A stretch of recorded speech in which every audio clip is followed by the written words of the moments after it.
सभी को जय श्री माता जी। जय श्री जय माता श्री जी। जय श्री माता माता जी। जी। जय श्री माता जी। अभी बहुत सारे लोग दिखने बंद हो गए क्या? मुझे दिख नहीं रहे बहुत सारे लोग। 26 ही अभी आए हैं। क्या फिर? नहीं नहीं, यहाँ पर हैं लेकिन प्रेजेंट नहीं है वीडियो पे। ये ऑनलाइन सेशन है तो प्रेजेंट रहना जय चाहिए। श्री माता जी भैया। जय श्री माता। तो ऑनलाइन प्रेजेंट जय श्री रहना। माता जी। बस बस हो गया। एक बार हो गया, बार बार नहीं। सेशन चालू हो चुका। बाकी लोग भी प्रेजेंट होने चाहिए सामने। जो पर्दा नशी है, पर्दे हटा दो। आप लोग इतिहास बनाने जा रहे हो और उसमें पर्दा नशी होने का क्या पॉइंट है? नहीं।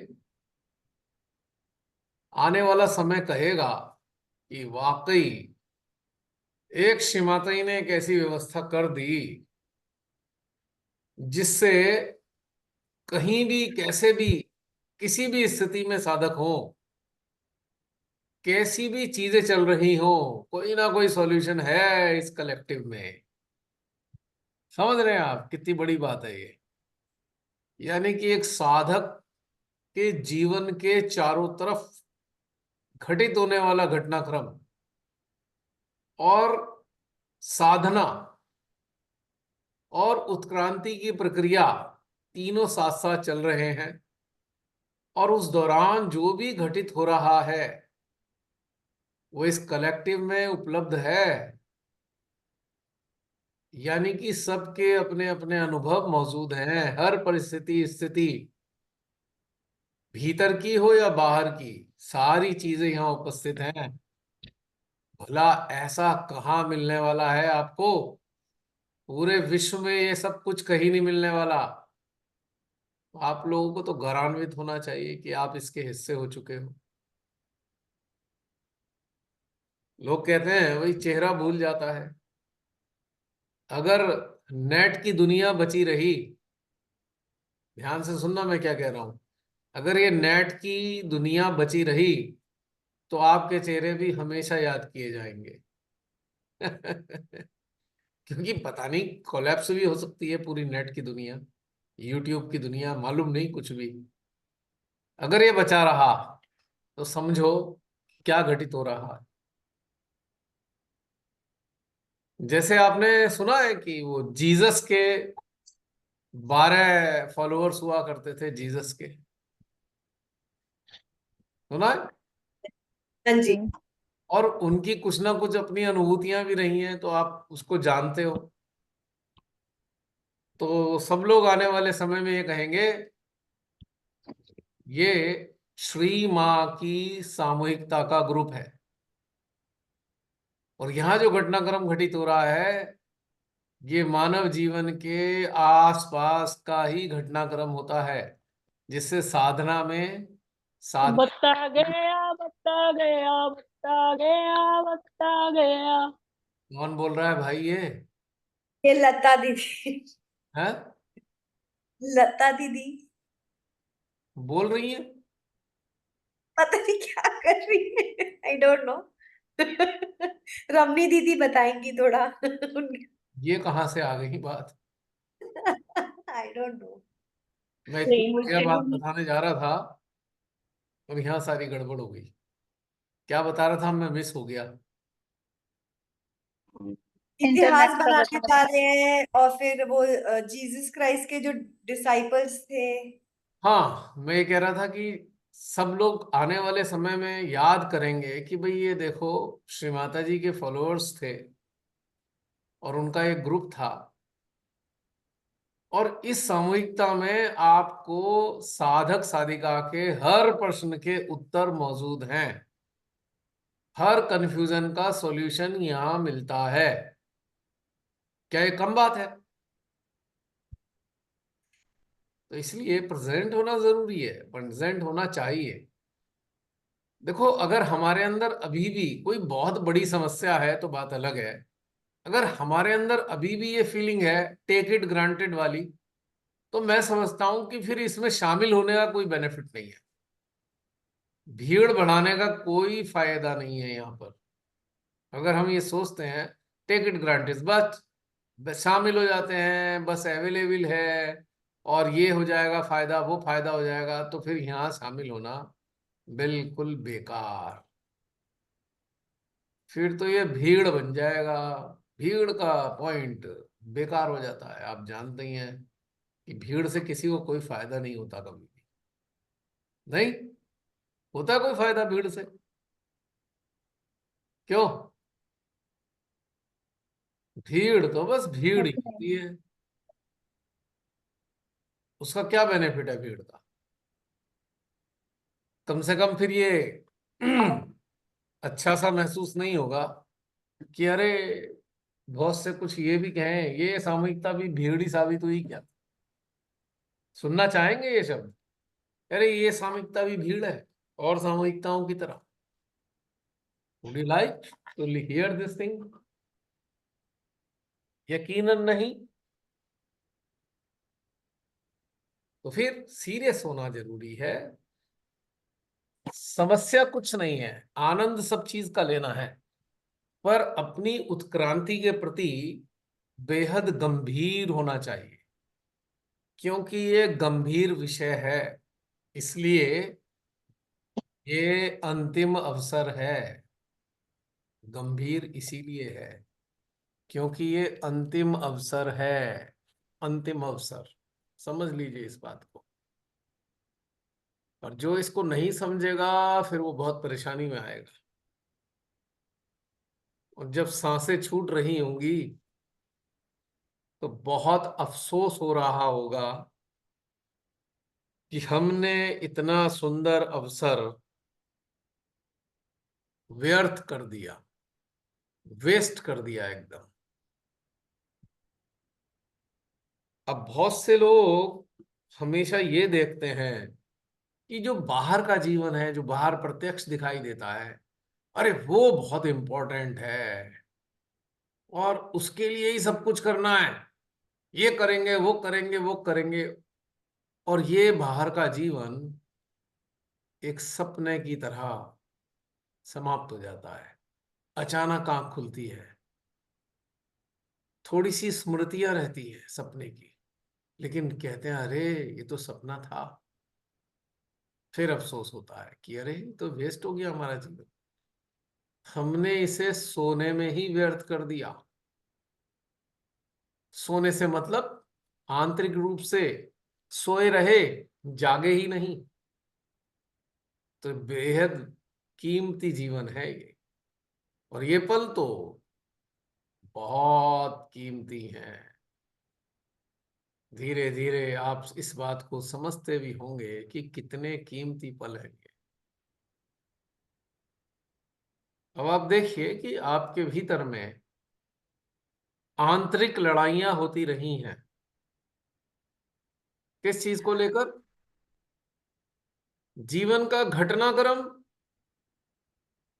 और कंफर्ट जोन के बीच में कितनी तलवारें चलती हैं? चलती है नहीं चलती? आज भी चलती होंगी। कंफर्ट जोन और घटनाक्रम। जो कंफर्ट जोन के हिसाब से हम सोच रहे हैं वो तो घटित ही नहीं हो रहा, और जो घटित हो रहा है उसका आनंद ले नहीं पा रहे और संघर्ष करे पड़े हैं। नहीं? एक सरल सी बात समझ में आ जाए, ये तो घटनाक्रम है, इसको हम अपने मन से बदल नहीं सकते। हमारी मन की जो सोचें हैं उसके मुताबिक इसे बदला नहीं जा सकता। अगर ये समझ में आ गया तो जीवन में इतनी शांति छा जाएगी, इतनी शांति छा जाएगी, आपको लगेगा अरे नाहक बिन बात के संघर्ष किए पड़े थे। किस बात का संघर्ष कर रहे थे? हाँ, नो डाउट, असत्य के प्रति तो संघर्ष होना ही चाहिए, असत्य के प्रति संघर्ष तो हर हाल में होना चाहिए, क्योंकि वो हमारी एक ड्यूटी है, जिम्मेदारी है, इसके अतिरिक्त कुछ नहीं। लेकिन अदरवाइज जो सोच रखा है और जो घटित हो रहा है, इसके बीच में संघर्ष करने का क्या फायदा, क्या यूज है इसका? What is the use? केवल और केवल अपनी एनर्जी ही ड्रेन कर रहे हैं, क्योंकि जो सोच रहे हैं वो भ्रामक है और जो घटित हो रहा है वो सत्य है। तो झगड़ा किसके बीच में है? भ्रम और सत्य के बीच में संघर्ष चल रहा है निरंतर। और हम अपना इधर बीपी ऊपर नीचे करे पड़े हैं, सोच सोच के पीड़ित हुए जा रहे हैं। न्यूरोटिक सिस्टम पूरा कोलैप्स होने की स्थिति में पहुंच गया है, लेकिन हम तो लड़े पड़े हैं बिल्कुल। ऐसा हो जाएगा, ऐसा हो जाएगा, ऐसा कर लेंगे, वैसा कर लेंगे। ये तो बिल्कुल ऐसे ही है, जिसको ऐसा गंभीर रोग लग चुका है, असाध्य रोग, जो ठीक नहीं हो सकता, और फिर भी सोचे पड़े हैं कि वे ठीक कर दें इसे किसी तरीके से। तो क्या स्थिति होती है मन की? लगा पड़ा इंसान कि बस 4 दिन में ही ठीक हो जाऊंगा। हो गया है ऐसा कि होना ठीक नहीं है। तो ऐसे ही मानव के जीवन में इतनी सारी चीजें हैं जो वो सोच सोच के परेशान हुआ पड़ा है कि वैसा हो क्यों नहीं रहा जैसा तू सोच रहा है। नहीं, अब क्या किया जाए ऐसे में? साधक भी परेशान है, आम जिंदगी के परेशान तो हैं ही लोग, आम जिंदगी के तो बहुत ही परेशान है, लेकिन इधर साधक भी परेशान हुए पड़े हैं। क्यों? अरे उनको तो एक सहारा मिला हुआ है श्री माता जी का। आम लोगों से ज्यादा अपेक्षाएं साधक साधिकाओं की बन चुकी हैं।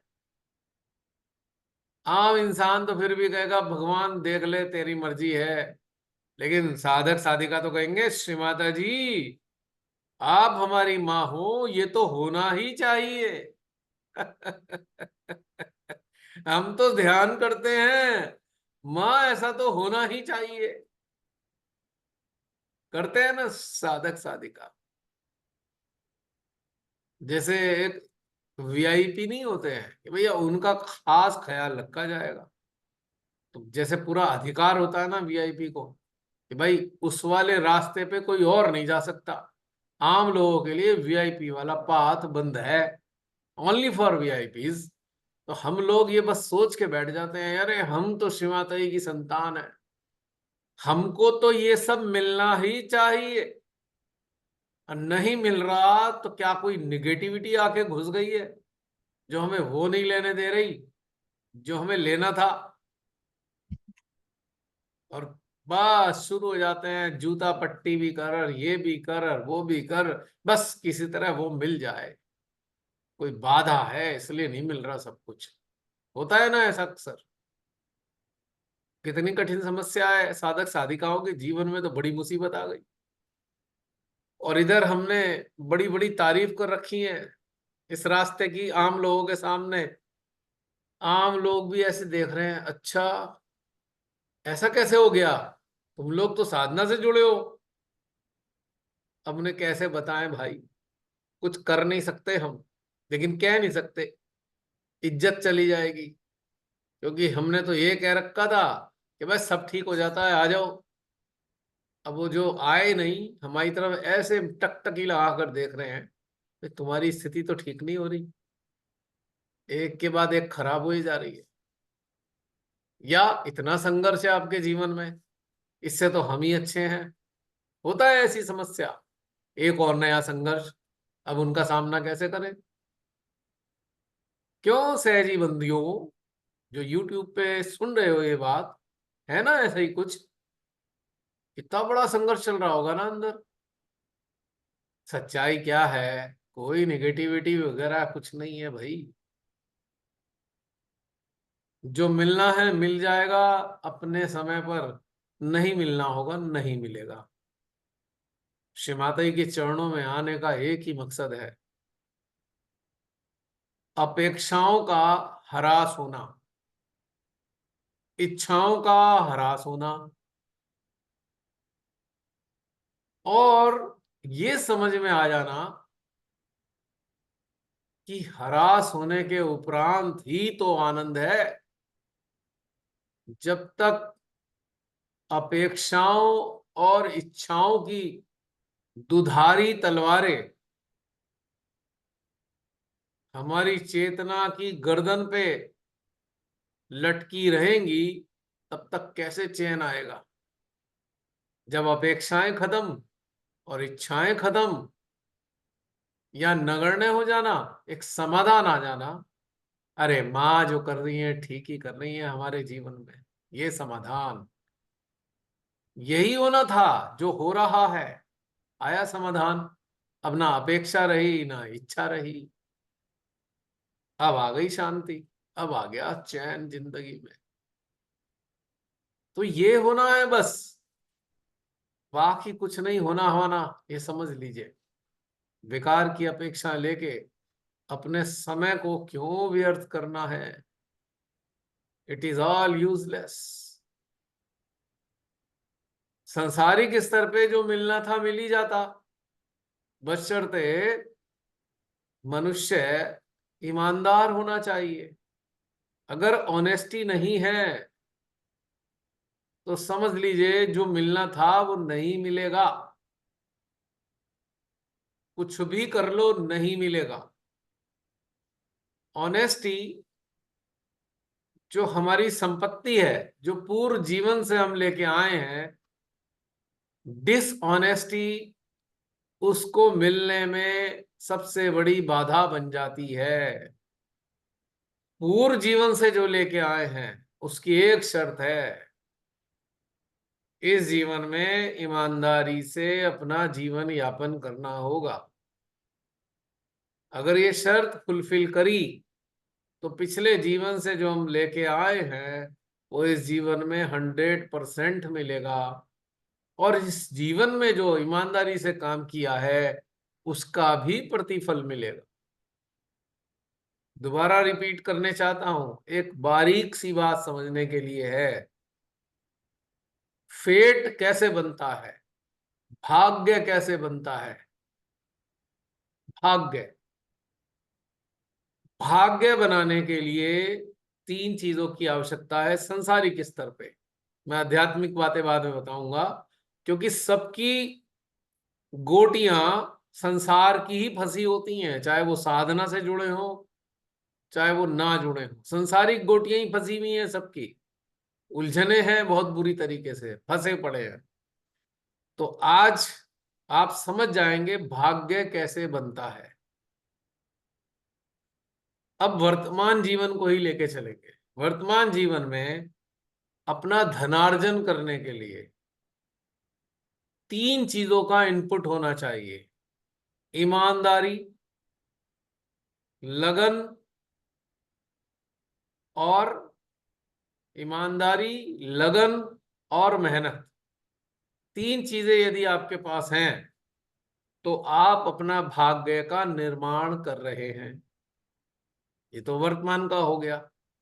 अब इस भाग्य का परिणाम, बनाए हुए भाग्य का परिणाम इस जीवन में भी मिलता है, और अगर अगला जीवन आएगा तो उस जीवन में भी जरूर मिलेगा। जैसे कि किसी के बैंक में अकाउंट है, 10-15 लाख रुपए पड़े हुए हैं किसी के अकाउंट में, और सडनली उसकी मृत्यु हो जाती है, सडनली उसकी मृत्यु हो जाती है, तो 10-12 लाख बैंक में रह गए ना। अब एक नॉमिनेशन है, नॉमिनेशन है उस पैसे की देखभाल करने वाले का। नॉमिनी जो है वो वास्तविक उत्तराधिकारी को उसका धन दिला देगा। नॉमिनेशन को पैसा नहीं मिलता, लेकिन नॉमिनी जो है वो एक अधिकृत किया गया है कि जो वास्तविक उत्तराधिकारी है उसके धन का उसको पैसा दिलवा दे। ठीक। अब यहां पर हमारी ईमानदारी की जिंदगी ही वो नॉमिनी है। ईमानदारी अगर रखी है हमने तो वो नॉमिनी है जो अगले जीवन में नॉमिनी का रोल अदा करने वाली है ईमानदारी। अगले जीवन में भी अगर आप ईमानदार हो, ध्यान से सुनना, अगले जीवन में भी अगर ईमानदार हो तो ईमानदारी नॉमिनी बनकर आपका धन आपको दिलवा देगी। लेकिन यदि अगले जीवन में ईमानदारी नहीं रखी तो पीछे का जो कमाया हुआ धन है वो भी नहीं मिलेगा। यहां हो गया भाग्य खराब।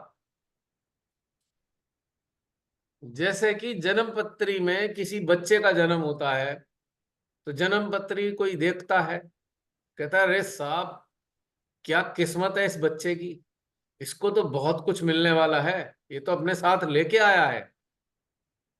उसने तो बता दिया, बच्चा बड़ा हुआ, गलत संगत में पड़ गया, बेईमान हो गया, अब मुसीबत आई, वो जन्म पत्री फेल हो जाएगी। संसारिक जीवन की बात बता रहा हूं मैं, केवल संसारिक लोगों की, केवल मेटरिस्टिक वर्ड वाले लोगों के लिए है ये बात।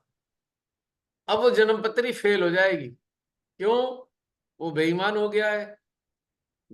ईमानदारी ही शर्त थी जो पिछले जीवन के कमाए धन को आप तक पहुंचाती। वर्तमान जीवन में जो कमाते वो भी मिलता और पीछे के जीवन का भी जो कमा के लाए वो भी मिलता। लेकिन बेईमान हो गया वो बच्चा, अब उसकी जन्म पत्री फेल हो गई, उसे कुछ नहीं मिला और वो फिर दर दर की ठोकरें खाने लगा है अंत तक। इसी प्रकार से साधक साधिकाओं को ये समझना चाहिए कि जो भाग्य लेकर आए हैं वो भाग्य का मिलेगा केवल उसी कंडीशन में यदि बेईमानी किसी किस्म की नहीं की होगी, ऑनेस्टी रखी होगी जीवन में, वरना नहीं मिलेगा। तो याद रखिए, ऑनेस्टी वो नॉमिनी है जो आपके धन को आप तक पहुंचाने में मदद करता है। अब कोई कहे भाई आगे वाले जीवन का क्या होगा? अब तीसरा जन्म हुआ, तीसरा जन्म में आप ईमानदार हो गए तो पता लगा 2 जन्म पहले की जो कमाई थी वो तीसरे जन्म में आपको मिल जाएगी। और जो पिछले जीवन में बेईमानी की है उसके कारण लॉसेस भी होंगे। समझ पा रहे हैं कितनी गूढ़ है ये बात और कितनी सरल भी है। भाग्य के निर्माता हैं आप। अभी भी जो लोग मेरी बात सुन रहे हैं यूट्यूब पे, बेकार में श्री माता जी के आगे हाथ फैलाते रहते हैं बहुत से लोग, कोई जरूरत नहीं है। संसारिक स्तर पे यदि प्राप्त करना है केवल ईमानदारी की आवश्यकता है। ईमानदारी, ऑनेस्टी, धन से संबंधित मामलों में ऑनेस्टी रखना कमाल की चीज होगी। 10 जन्म पहले की कमाई भी आपको मिल जाएगी। 10 जन्म पहले कमाया होगा, 9 जन्म में ईमानदार नहीं रहे, 11वें जन्म में ईमानदार हो गए तो प्लस माइनस करके बेईमानी का जो माइनस होगा उसको माइनस करके बचा हुआ धन आपको मिलेगा। कोई नहीं बदल सकता इस तथ्य को, 100% मिलेगा। क्योंकि वो एक्रूड इंटरेस्ट होता है ना, जैसे वो जो बैंक वाले हैं या जो अकाउंट देखते हैं उन्हें पता है एक्रूड इंटरेस्ट की, ड्यू तो हो गया इंटरेस्ट, बैंक बैंक में 3 महीने बाद या 1 महीने बाद जो भी सिस्टम होता है एक्रूड इंटरेस्ट, ये इंटरेस्ट लागू कर दिया गया। डिलीवर बाद में होगा, मिलेगा बाद में, लेकिन एक्रूड हो गया। तो हमने 10 जन्म पहले जो हमने ईमानदारी से कमाया था वो एक्रूड इंटरेस्ट की तरह अभी भी है, लेकिन हमारे ईमानदार होते ही मिल जाएगा इस जीवन में। जिस जीवन में ईमानदार होंगे उसी जीवन में मिल जाएगा। है ना कितनी इंटरेस्टिंग बात। अब बहुत से लोग कहेंगे अरे किसने अगला जन्म देखा, तभी तो कटोरा हाथ में लेके घूम रहे हो, नहीं समझ में आई थी ये बात तो। भाई सोचो, भगवान ने हमें धरती पर हर चीज देकर भेजा, तो कटोरा काय को हाथ में आया? कुछ तो गड़बड़ करी ना हमने। कुछ तो गड़बड़ करी, वरना कटोरा क्यों आएगा हाथ में?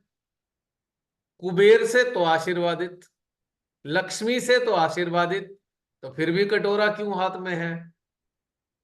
कारण एक ही है, कुछ तो गड़बड़ करी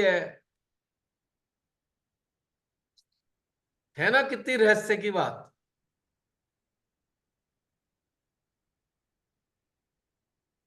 मैं भिखारियों को पैसे नहीं देता। क्यों? पूरे लंपट लोग हैं, बेईमान करके, बेईमानी करके आए हुए हैं, अब भीख मांग रहे हैं। अगर इस जीवन में भी वो भीख मांगना छोड़कर मेहनत करना शुरू कर दें तो उन्हें भीख नहीं मांगनी पड़ेगी, भगवान उन्हें वैसे भी दे देंगे। जो भीख देते हैं भिखारियों को, वो सामाजिक अपराध करते हैं और आध्यात्मिक अपराध भी करते हैं। आई एम सॉरी, स्पिरिचुअल सिन है ये भी, भीख देना। और सांसारिक स्तर पे भी सिन है भीख देना। कोई कहेगा भाई बुद्ध ने तो भिक्षा मांगी थी। अरे बुद्ध का कहाँ तुलना कर रहे हो भाई, वो तो राजा थे। अपने अहंकार को नष्ट करने के लिए उन्होंने भिक्षा की व्यवस्था करी कि भाई मैं अपने ये अहंकार को खत्म करूं, तो भिक्षा मांग के जो लोग देंगे उसी में जीवन यापन करूंगा। वो तो उनका तो बहुत ऊंचा उद्देश्य था। अब ये जो चारों तरफ आपके दिखाई देते हैं, ये कोई बुद्ध थोड़ी है। ये तो लंपट लोग हैं, चोर उचक्के बेईमान, जो पिछले जन्म में रहे हैं अब भिखारी बन गए। आप ईमानदारी से एक बात सोचो, कोई ईमानदार है क्या वो भीख मांग सकता है? ईमानदार के साथ स्वाभिमान जुड़ा हुआ है। मर जाएगा पर भीख नहीं मांगेगा। जो भीख मांग रहे हैं वो स्वाभिमानी नहीं है। जो स्वाभिमानी नहीं है उससे तो ना भगवान का भला होना है ना संसार का भला होना है। अब एक प्रश्न उठेगा, तो क्या हमें दया नहीं करनी चाहिए? बिल्कुल करनी चाहिए। किसको करो? जिसके हाथ पैर ठीक ठाक नहीं है, जो हाथ पैरों से अपंग है, उसके भोजन की व्यवस्था आप कर सकते हो। धन मत दो, कपड़ा दे दो। उसको लगता है कि वो कपड़ा पहन सकता है, बेचेगा नहीं, तो कपड़ा दे दो। रोटी दे दो, पेट में तो जाएगी। लेकिन धन दे दिया तो उसने दुर्व्यसन ही करने, पहले से ही दुर्व्यसन लगे होंगे उन्हें, नशा करने के आदी होते हैं ज्यादातर।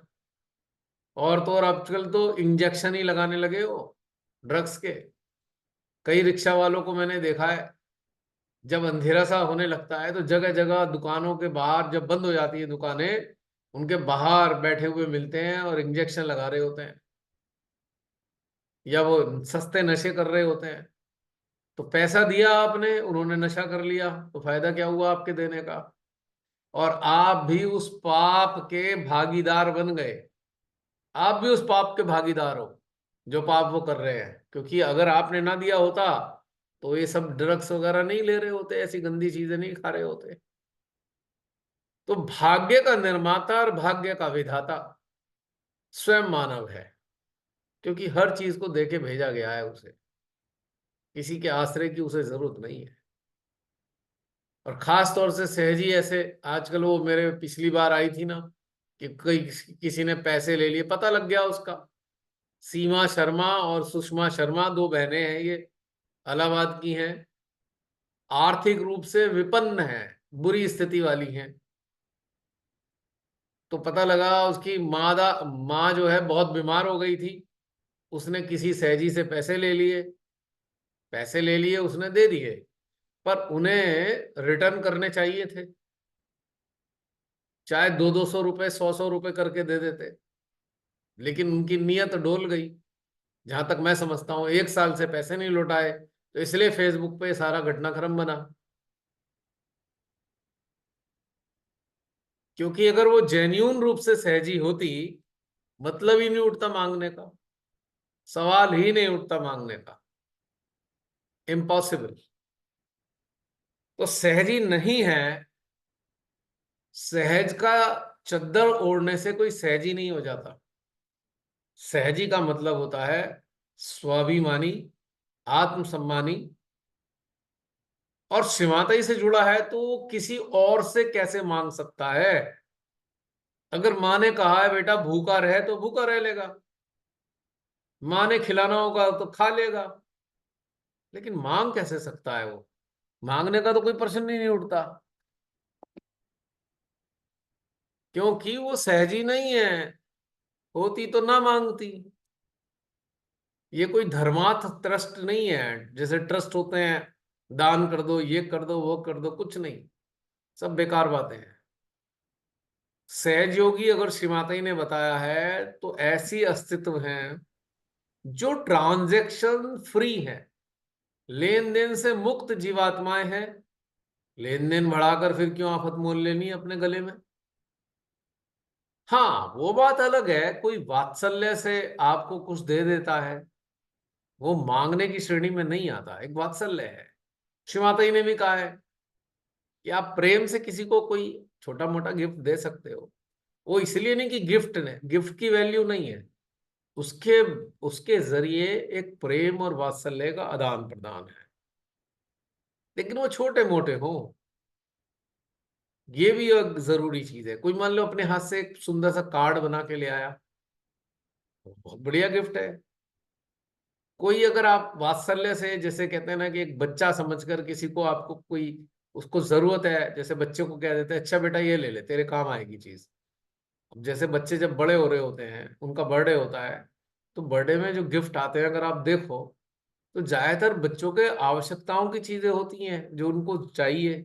स्कूल जाते हैं बच्चों की, ज्यादातर अगर एक सूझबूझ के साथ कोई गिफ्ट देता है तो कहीं ना कहीं वो प्रेम है। लेकिन अदरवाइज पैसे मांगना समझ में नहीं आता। तो कहने का मतलब ये है कि भाग्य, अब जो सहजी मांगेगा, अब मैं फिर बोलने जा रहा हूं, श्रीमाता जी ने सहजी को लक्ष्मीपति बनाया है, महालक्ष्मीपति, लक्ष्मीपति। और कोई मांग रहा है तो उसने तो अपने लक्ष्मी तत्व का और महालक्ष्मी तत्व दोनों का विनाश कर दिया अपने हाथों से। उसका भाग्य तो कभी ठीक हो ही नहीं सकता। समझ पा रहे हो आप मेरी बात? जब वो दो तत्व देकर आपको जागृत किया है श्री माता जी ने, तो आप क्यों इतना नीचे जाना चाहते हो? किसी से पैसे मांग लो। मैंने कई लोगों के सुने, सहजियों ने पैसे मार लिए किसी किसी सहजी के, किसी के पैसे दे दिए, उसने ब्याज पे चढ़ा दिए, वो मार लिए पैसे, खा गए खुद ही, झूठा झूठा करके। ऐसे कितने ही तथाकथित सहजी बने हैं, वो सहजी नहीं है। जो पैसे किसी के मारते हैं वो सहजी नहीं है, जो मांगते हैं वो भी सहजी नहीं है, और जो दे देते हैं किसी के मांगने पे वो भी गड़बड़ सहजी हैं, आधे अधूरे हैं। ये भी एक इंपॉर्टेंट बात समझने की है, क्योंकि आप अगर किसी को दे रहे हो तो उसकी उत्क्रांति के लिए आप सबसे बड़ी बाधा बन रहे हो।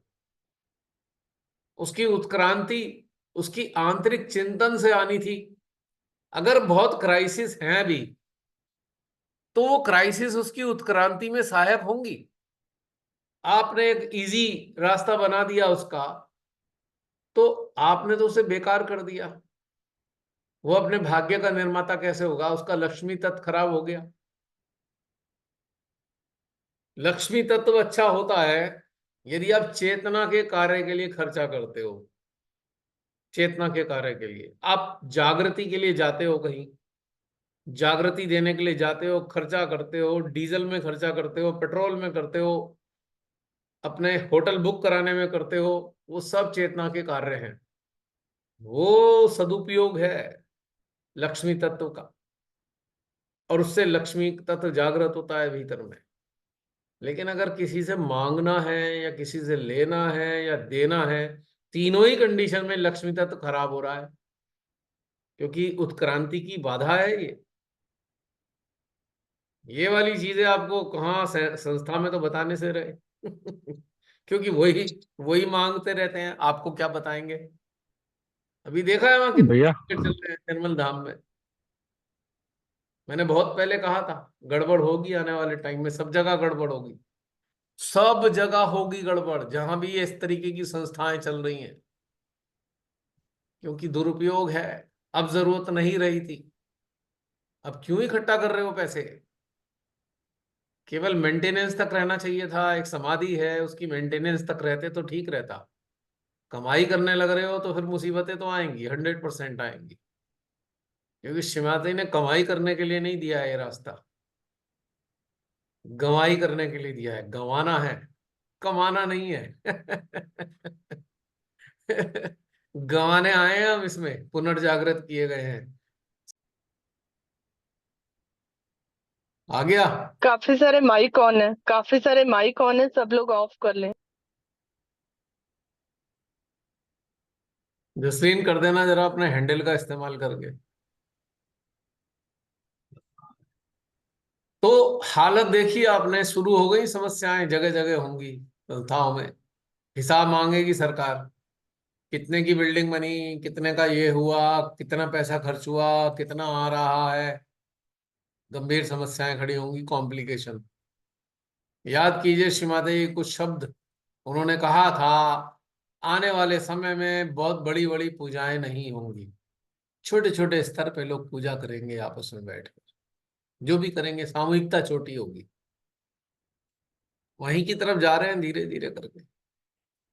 बस वो एक जहां भी उनके स्थल है, मेमोरियल टाइप के हैं जहां बने हुए, या समाधि स्थल है, जन्म स्थल है, उसको उस तरीके से बस डेवलप करके छोड़ देना चाहिए। ये जो पूजा मनी के नाम पे जो पैसा लिया जाता है ना, वो सबसे बड़ी मुसीबत की जड़ बनेगी। उसका हिसाब देना भारी पड़ेगा, डिफिकल्ट होगा आने वाले टाइम में, आप देखिएगा कॉम्प्लिकेशंस आएंगे।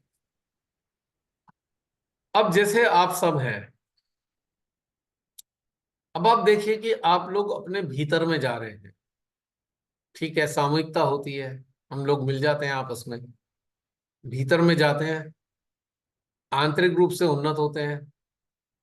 हर हफ्ते कोई ना कोई थोड़ी बहुत उन्नति होती है चेतना में, अपडेटेशन आता है, अपग्रेडेशन आता है, कुछ ना कुछ उन्नति हो रही है ना।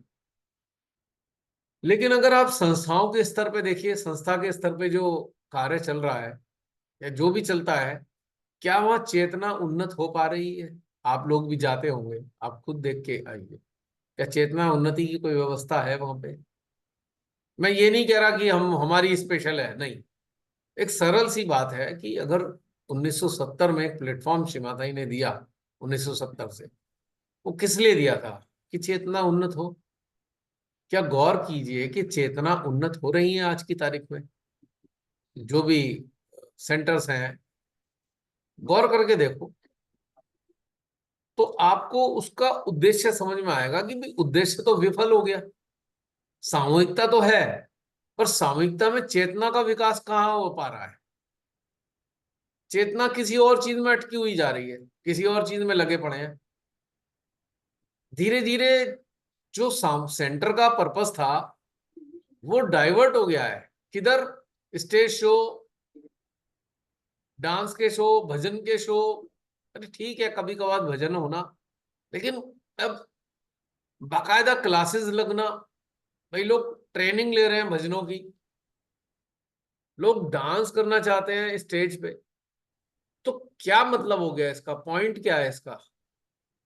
और सारी एनर्जी उसी में लग रही है, सारी एनर्जी भजनों में सीखने और सिखाने में लग रही है। या बहुत से लोगों के अंदर बड़ी तमन्ना है, मैं स्टेज पे गाऊं सामूहिकता में, सेमिनार हो रहे हो बड़े बड़े, वहां पे मैं गाऊं। तो मतलब क्या एम क्या हो गया? अब एम किधर को चला गया? और एम क्या था?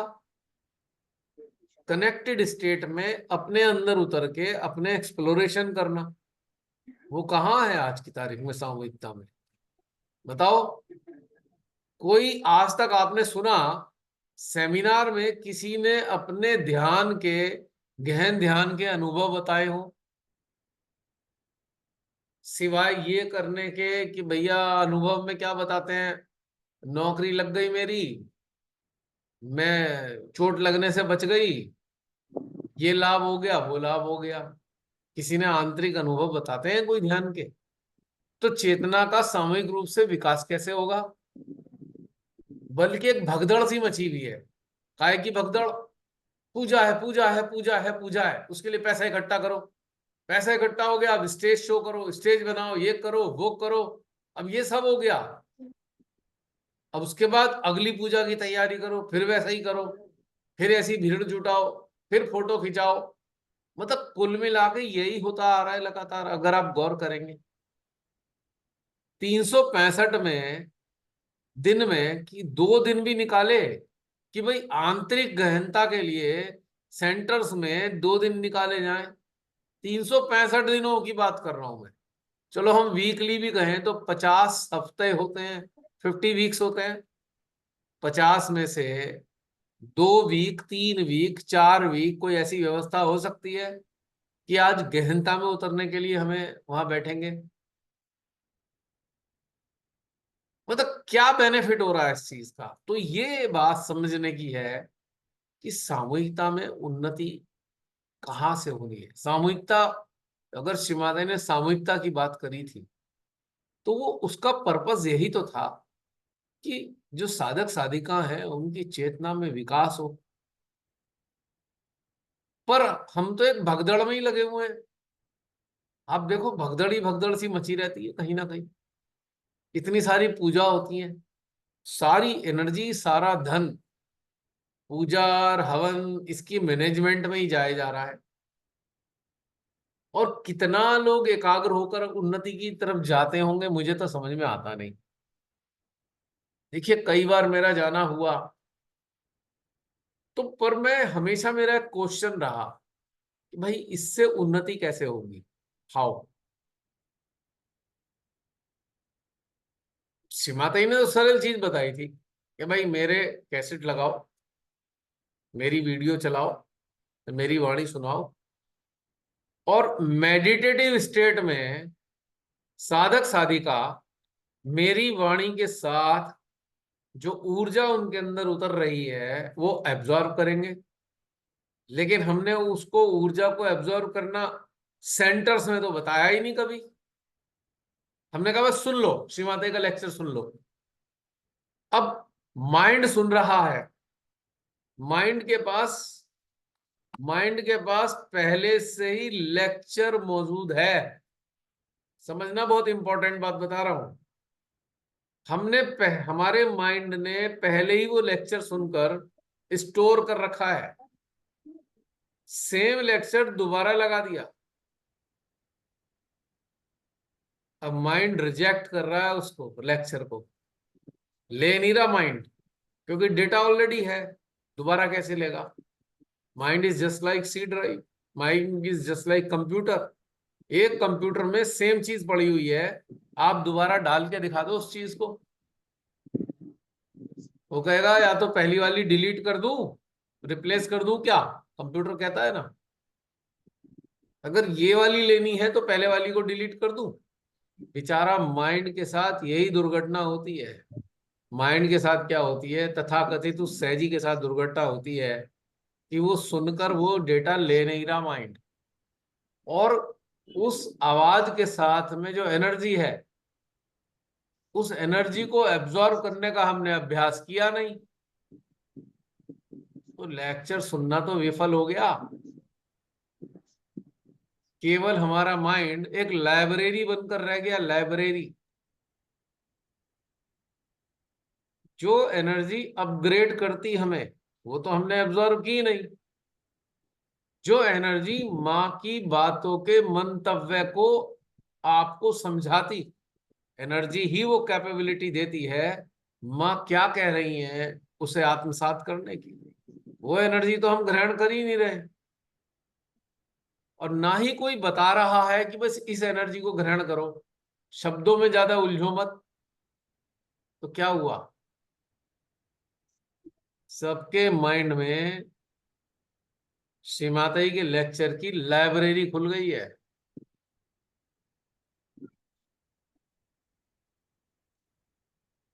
और ईगो बन गई लाइब्रेरियन, समझ रहे हो?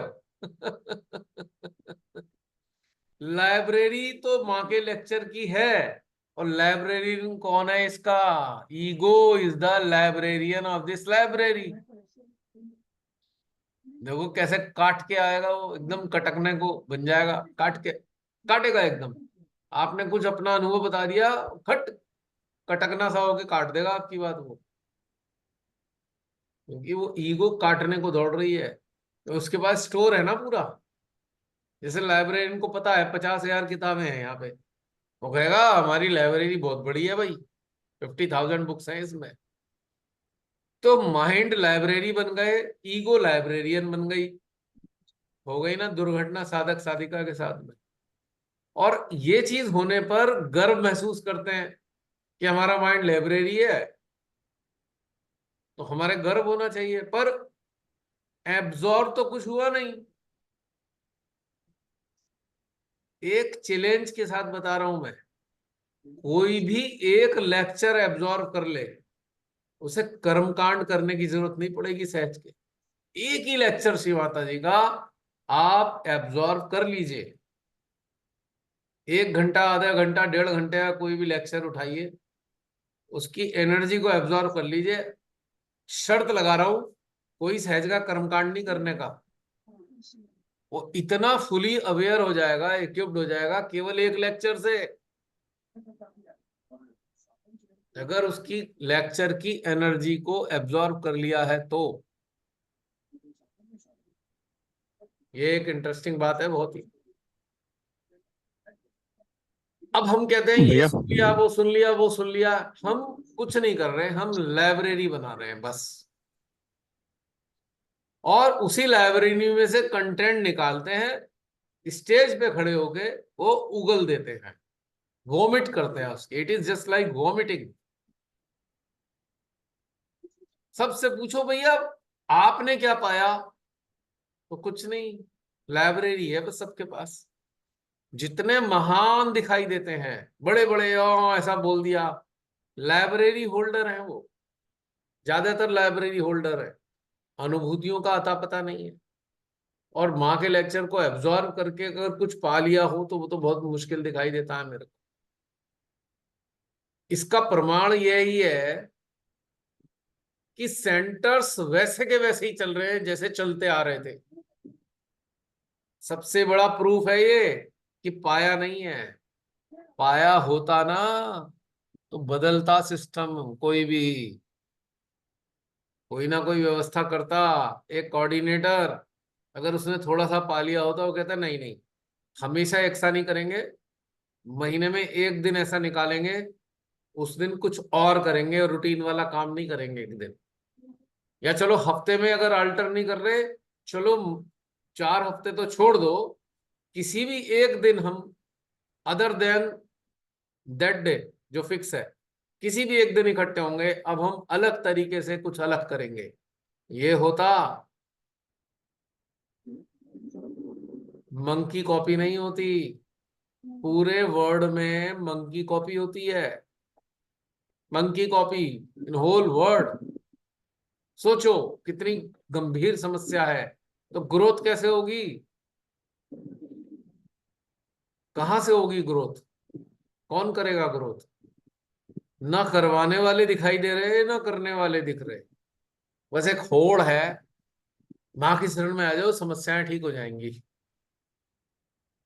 और अभी तक चक्र साफ करने में लगे हुए हैं। अरे कब से शुरू करें चक्र साफ करने, आज तक खत्म नहीं हुए चक्र साफ करने। नाड़ियां संतुलित करने में समय जा रहा है सबका। अरे जो आज की तारीख में आ रहे हैं उन्हें इन लफड़ों की जरूरत नहीं है। उनको तो केवल कनेक्टिविटी दो, अब ये सब मत कराओ। अब जो आ रहे हैं वो अपडेटेड वर्जन आ रहे हैं, अपडेटेड, काफी चीज अपडेटेड है उनकी, बस कनेक्टिविटी प्रोवाइड कराओ। लेकिन कौन सोचेगा इस बात को? जब भी हो, हर बार एबीसीडी से शुरू, हर हफ्ते एबीसीडी, एवरी वीक एबीसीडी, मतलब what is the meaning? Every week ABCD. जो 10 साल से सेंटर जा रहे हैं वो भी ABCD, every time every week ABCD, वो भी एबीसीडी, नए वाले भी एबीसीडी। तो ग्रोथ कैसे होगी? ग्रोथ तो छोड़ो, उत्क्रांति की बात तो सपना है, इवॉल्व तो होना सपने वाली बात हो गई।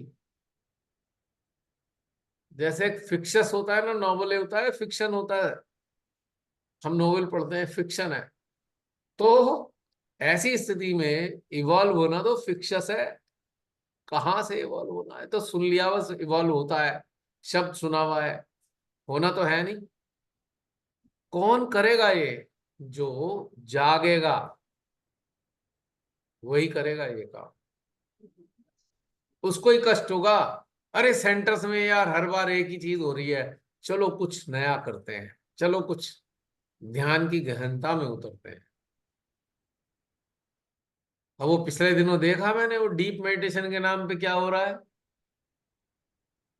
थका मारते हैं डीप मेडिटेशन में। तो महसूस करो, माँ का प्रेम आ रहा है, आ रहा है, आ रहा है, आ रहा है, देखे जाओ, देखे जाओ, देखे जाओ, कहाँ से आ रहा है भाई?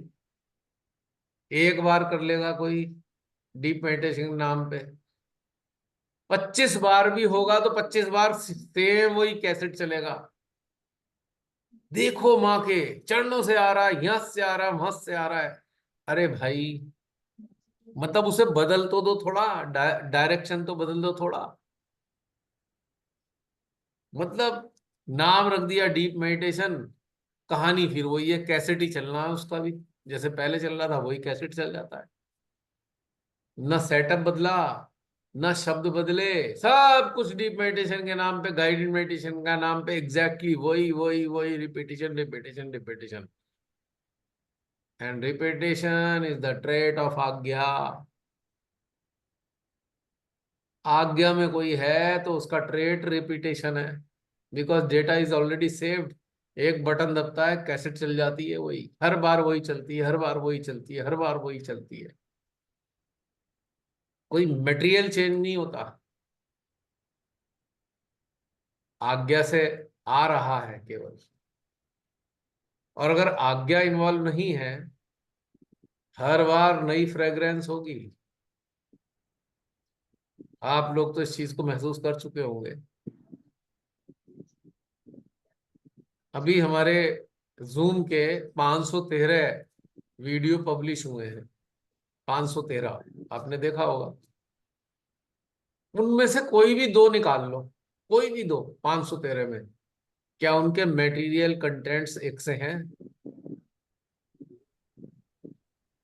पुराने निकाल लो, इविल हंटर्स वाले निकाल लो, इवन सेल्फ रिलाइजेशन के निकाल लो, बहुत से वीडियो सेल्फ रिलाइजेशन के हैं।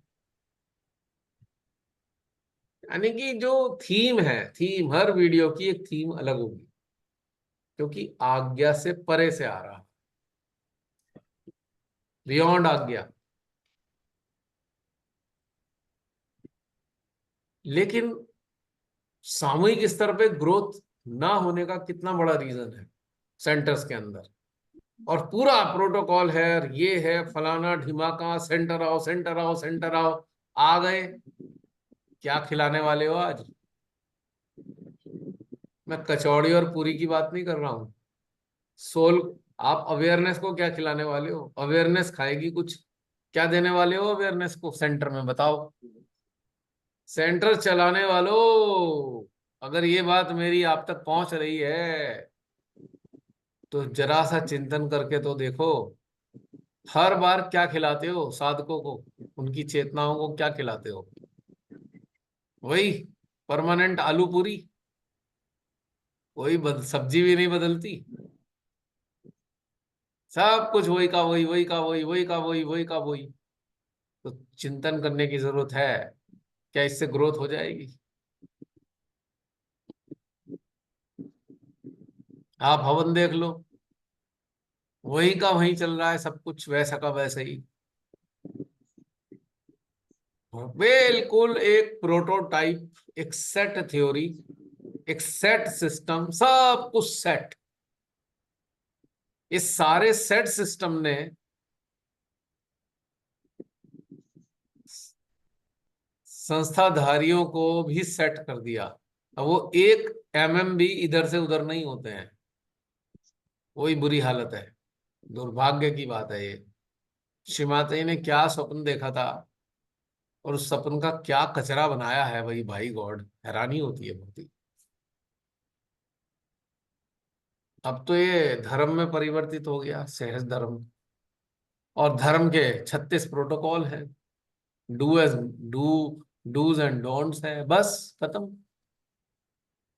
अब यहां पर एक सामूहिकता चल रही है। इसके डूज एंड डोंट्स क्या हैं? कोई बताएगा इसके डूज एंड डोंट्स क्या हैं? कोई प्रोटोकॉल है इसका?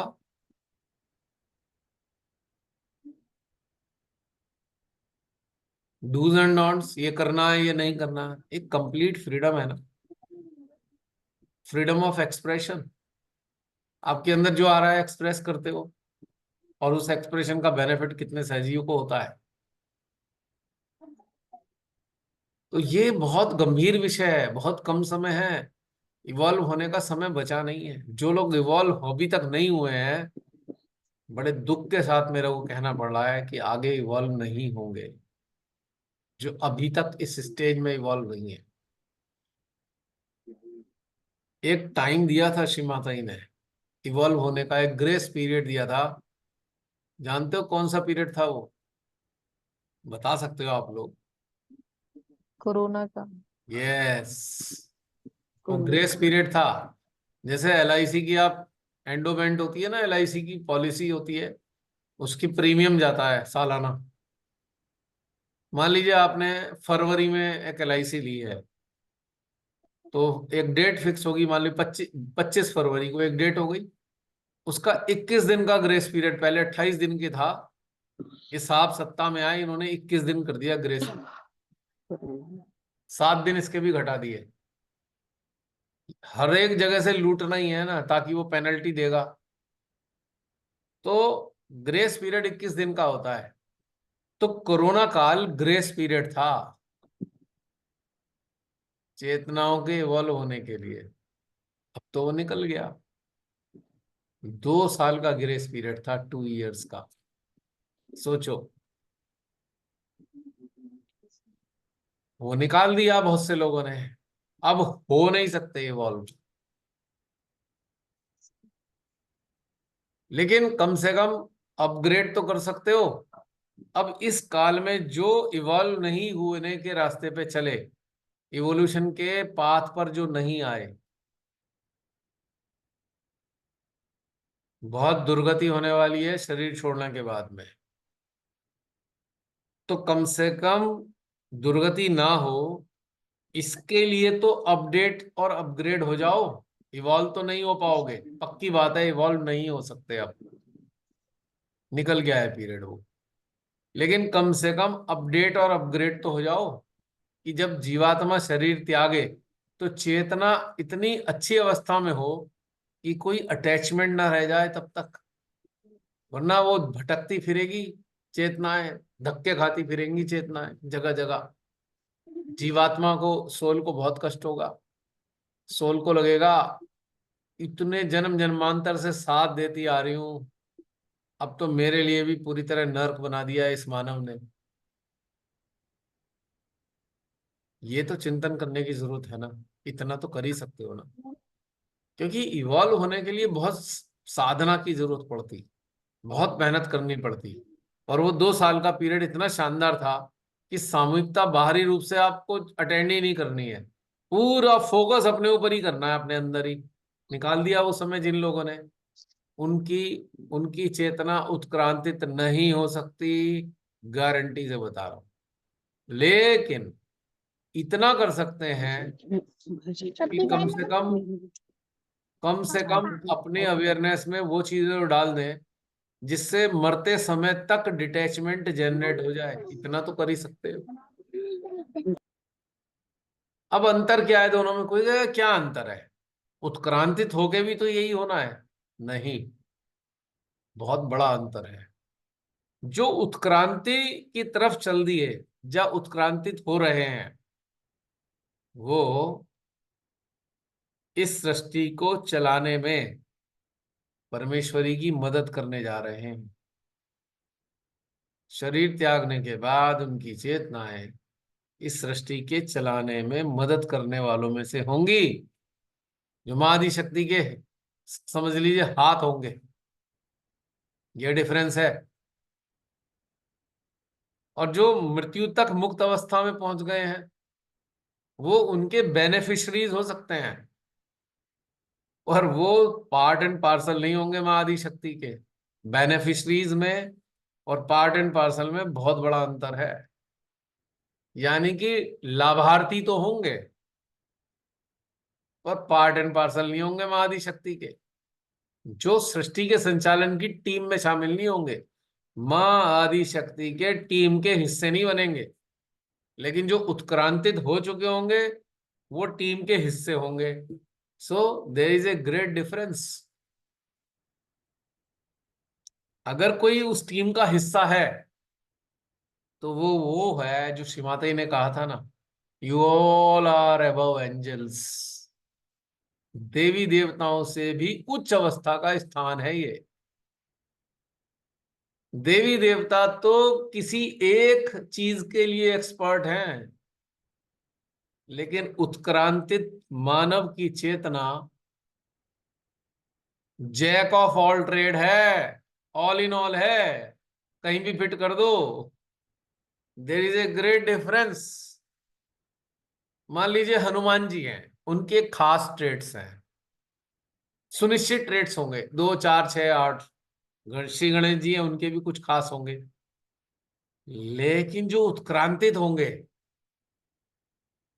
उनके पास तो उन देवी देवताओं के भी ट्रेड होंगे, मां आदि शक्ति की 1000 शक्तियों के भी ट्रेड होंगे। उनके पास सब कुछ होगा। जो प्रॉपर्टीज ओशन की हैं वो प्रॉपर्टीज उसकी ड्रॉप्स की भी हैं, same. So there is a great difference.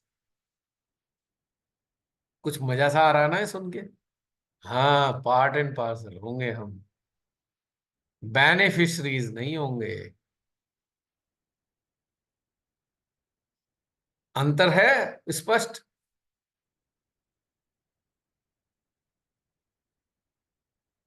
और पार्ट एंड पार्सल को कितनी पावर्स में है, कितने अधिकार मिलेंगे, कैन यू इमेजिन?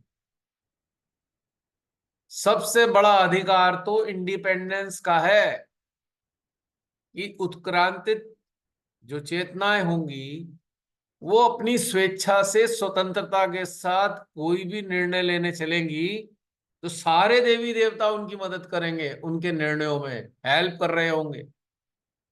बेनिफिशरीज का अंतर क्या है? बेनिफिशरीज तो एक लाभार्थी हैं बस। उनकी इच्छा कामयाब नहीं है, जो इच्छा करेंगे वो होने वाला नहीं है बेनिफिशरीज का। लेकिन पार्ट एंड पार्सल का इतना बड़ा अधिकार होगा कि जो इच्छा करी वही सारी चीजें क्रिएट होनी शुरू हो गई। It is equally to another creator, you know. आप अपना संसार बना सकते हो। जैसे कि आपका संसार एक आपकी सराउंडिंग है। इसको बारीक बात बता रहा हूं, थोड़ा और थोड़ा डीप में लेके चलता हूं। एक मेरा संसार है, प्रियंका का संसार है, कुछ लोग हैं इसके संसार में प्रियंका के। तो ये अपने संसार में कैसा भी मैनेजमेंट डेवलप कर सकती है, कैसा भी मैनेजमेंट डेवलप कर सकती है। इसके पास वो पावर होगी जो प्रारब्ध के घटनाक्रमों के परिणामों को भी परिवर्तित करने की क्षमता हो जाएगी, आ जाएगी।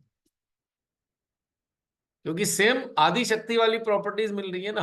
आदि शक्ति भी परिवर्तित कर सकती हैं प्रारब्ध के परिणामों को। तो पार्ट एंड पार्सल भी वही क्वालिटी लिए हुए हैं, वो भी परिवर्तित कर सकते हैं। वो पुराने भाग्य के सहारे नहीं है, वो वर्तमान के जो फेट बनाया है उसके भी सहारे नहीं है। वो इन दोनों के अतिरिक्त एक और संसार की स्थापना कर सकते हैं अपनी इच्छा से, क्योंकि वो सारी प्रॉपर्टी, सारे देवी देवता, 33 करोड़ देवी देवता इस कार्य में लग जाएंगे। अपनी अपनी दुनिया को परिवर्तित करने में सारे देवी देवता मदद करेंगे, सारे गण देवता मदद करेंगे। सोचो कितनी बड़ी घटनाक्रम है। हर एक पार्ट एंड पार्सल अपना संसार बना सकता है, मिटा सकता है, उसका पालनहार बन सकता है, हर एक अपने अपने संसार का। और इसके एक लक्षण बता देता हूं। आप लोग उत्क्रांतित अवस्था में 100% उत्क्रांति नहीं आई है, लेकिन उत्क्रांतित हो रहे हो।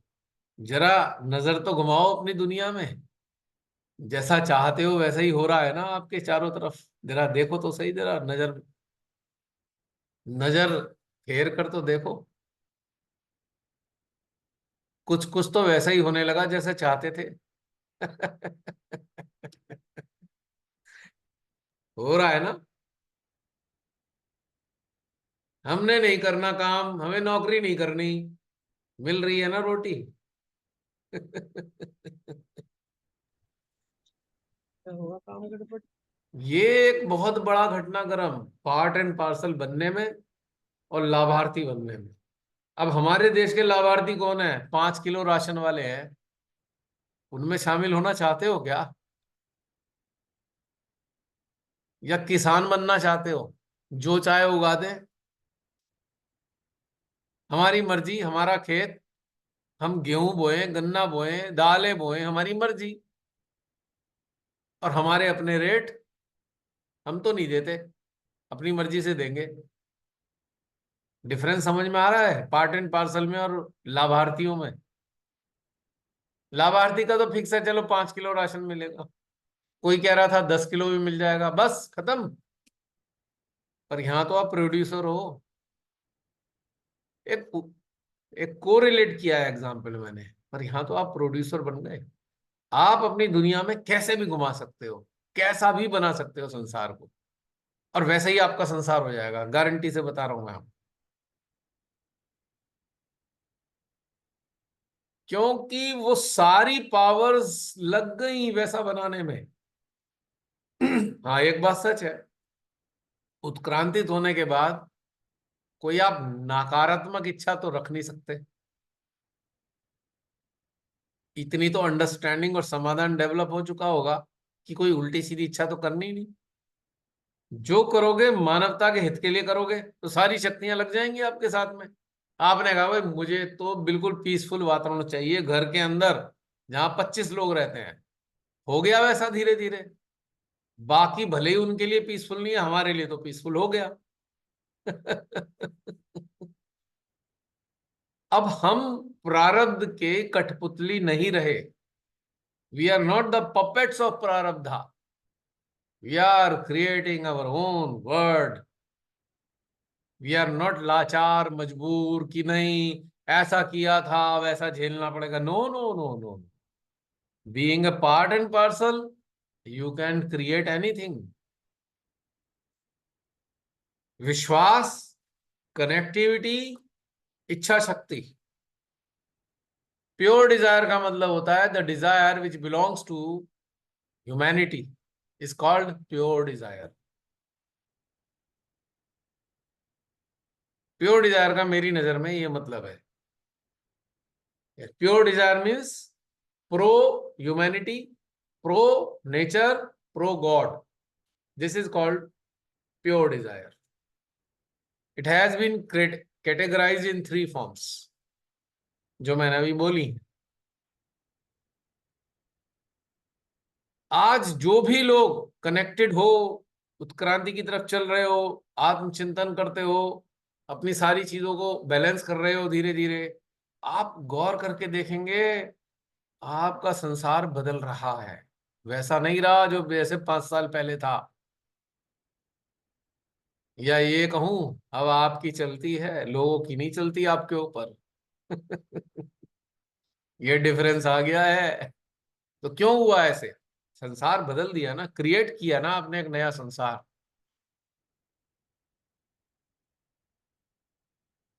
This is a difference. लाभार्थियों में और पार्ट एंड पार्सल में कितना बड़ा डिफरेंस है। आई होप कि ये जानने के बाद आप लाभार्थी तो नहीं बनना चाहेंगे। बहुत से लोग सोचेंगे इसमें भी क्या नुकसान है, भाई उनकी अपनी मर्जी है। अब हम जैसे लोग तो भाई अपनी शर्तों पे जीते हैं, यानी कि कनेक्टेड वन।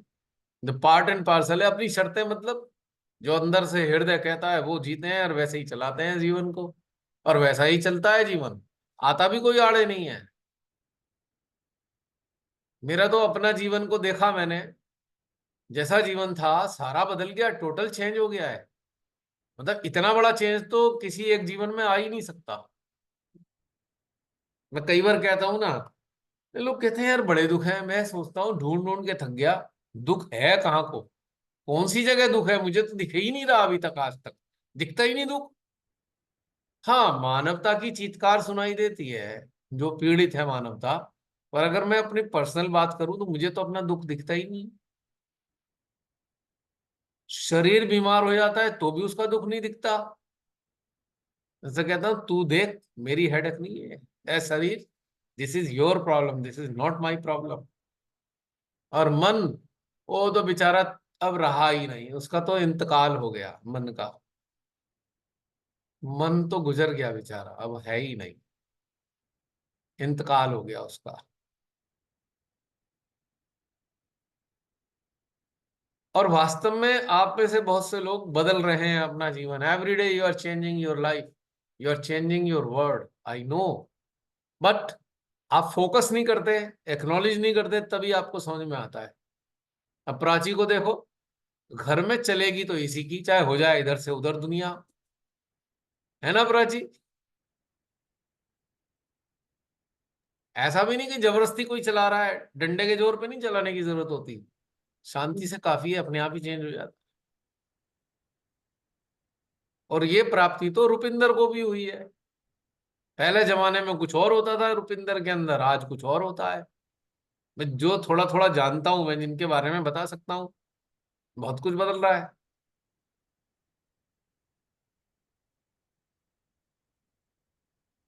क्योंकि हम प्रारब्ध के दास नहीं है। We are not the slave of our प्रारब्ध, we are not the slave of the consideration of our प्रारब्ध, we are the creator of new प्रारब्ध, which belongs to our past, oh, which belongs to our present, and which belongs to our future. We are the creator now. We are creating each and every moment of our future. Every day we are creating good moment for our future. Good consideration you will get because connectivity is there, or exploration is there, attention work is there, power is there. और क्या चाहिए create करने के लिए?